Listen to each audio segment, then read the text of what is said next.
જય આદિવાસી, જય ભીમ મંદિર।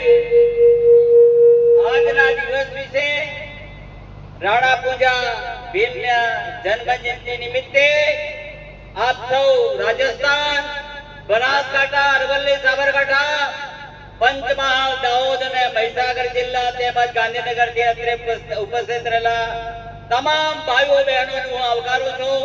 નમન વંદન। મિત્રો, અહીંયા અરવલ્લી અને સાબરકાંઠામાં એક શબ્દની હું સ્પષ્ટતા કરવા માંગુ છું। હમણાં બહુ ચર્ચિત શબ્દ બન્યો છે જોહાર। ઘણા મિત્રોને જોહાર શબ્દને શુભ લાગે છે, પણ જોહાર શબ્દ એ એવો એક શબ્દ છે કે આપ સૌનું પ્રકૃતિ કલ્યાણ કરે, આપ સૌનું પ્રકૃતિ કલ્યાણ કરે। અને પ્રકૃતિના તત્વો એટલે કોણ? ભગવાન। ભગવાન એટલે કોણ? બ એટલે ભૂમિ, ગ એટલે ગગન, ન એટલે નીર અને વ એટલે વાયુ, અન્ન દેવતા, ધરતી માતા।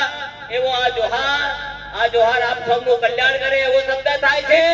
એટલે કોઈ ને બુદ્ધિ ના હોય, કોઈ સમજવાની શક્તિ ના હોય તો સમજી લેજો, આ જોહાર શબ્દ છે જમ્મુ કાશ્મીર થી કન્યાકુમારી, અરુણાચલ પ્રદેશ થી ગુજરાત સુધીના આદિવાસીઓને એક તાંતણે બાંધ્યા છે। મિત્રો, જોહાર શબ્દની એ આપણો અભિવાદન છે, આપણી ઓળખ છે, આપણી પહેચાન છે। મિત્રો, હવે મૂળ મુદ્દા ઉપર આવો। રાણા પૂજા ભૂલ વિશે આપણે ઘણા મિત્રો અગાઉ બોલી ગયા છે, પેલા બહેન બોલી ગયા છે, ભાઈઓ મિત્રો બોલી ગયા છે, એના વિશે હું રટણ કરતો નથી।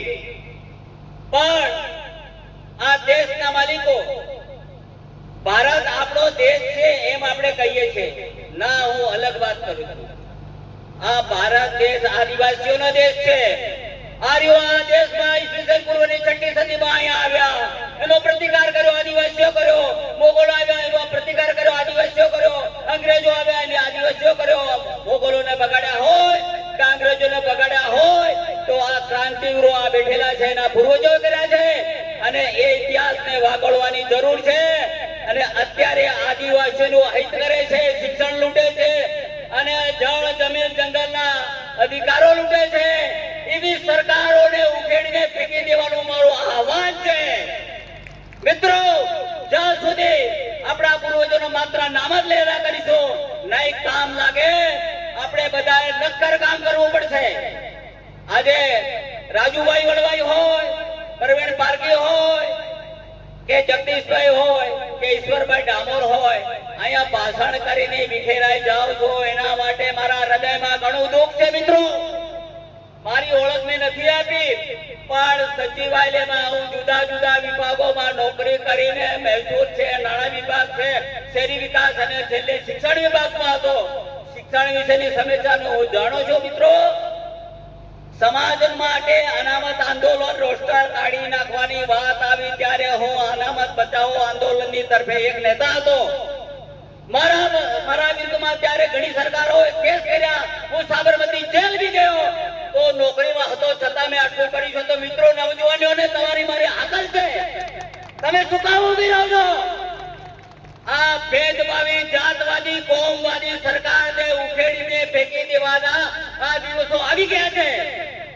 હું કોઈ બી સરકારને, કોઈ પક્ષ પાર્ટીને વિરોધ નથી કરતો, પણ તમે સહન કરો છો ભાઈ, એ સહન કરો છો। આપણા નેતાઓ, આપણા ધારાસભ્યો, આપણા સંસદ સભ્યો, ઇવન આપણા મંત્રીઓ પણ આપણા હક અધિકાર વિશે બોલતા નથી। બંધારણીય આપણા અધિકારો લૂંટાવવા માટે આ લોકોએ રબારી, ભરવાડ, ચારણ અને બીજા અન્ય ઠાકર પ્રજાની, ક્ષત્રિય પ્રજાને બોગસ જાતિના દાખલા આપીને આપણી નોકરીઓના, શિક્ષણના, મેડિકલના, એન્જિનિયરના બધા અધિકાર લૂંટી લીધા। ત્યાં સુધી તમે શું કામ ઉભો છો? મિત્રો, જાગી જો, મારી હકલ છે। આજે મળીને વાતો કરીને વિખેરવાના દાડા જતા રહ્યા। નવજવાનની ટીમો બનાવો અને હવે તો લડવા વાળી કરવી પડશે। આ જમીન આપણા પૂર્વજોની, આપણા બાપ દાદાની જમીન છે, છતાં આ મેદાનમાં આપણી જમીન હકમાં આ લાકડા નાખીને કબજો કર્યો તો આ ગામના, આ તાલુકાના, આ જિલ્લાના યુવાનોને શરમ છે। આ આપણી જમીનમાં કેમ કર્યું? આપણી જમીન એટલે અંગ્રેજો મોગલો પહેલાના આ જમીનના અધિકારો આપણા છે. બતાવે સરકાર કે 1932 પહેલાની આ જમીન, આ ડુંગર, આ જળ, આ નદીઓ અમારી છે એમ સરકાર પુરવાર કરે.